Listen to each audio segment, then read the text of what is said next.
Електрификацијата силно ги зафати и автобусите. Според официјалните информации на АЦЕА, минатата 2023 во Европа без Велика Британија се продадени нешто под 6000 електрични автобуси.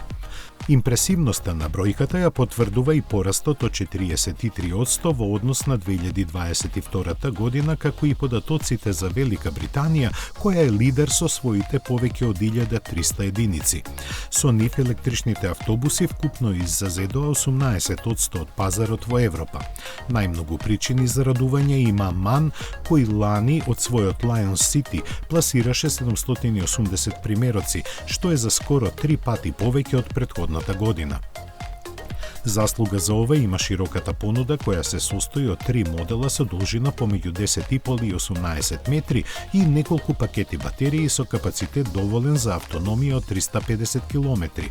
Најголеми пазари за електричните автобуси на МАН, кои се произведуваат во Полска, се Германија, Шведска, Шпанија, Норвешка и Белгија. Покрај наведените земји на европско ниво, големи купувачи на електрични автобуси се уште и Франција, Италија, Португалија и на изненадување Романија, каде тие учествуваат со цели 60% во вкупната продажба на автобуси лани.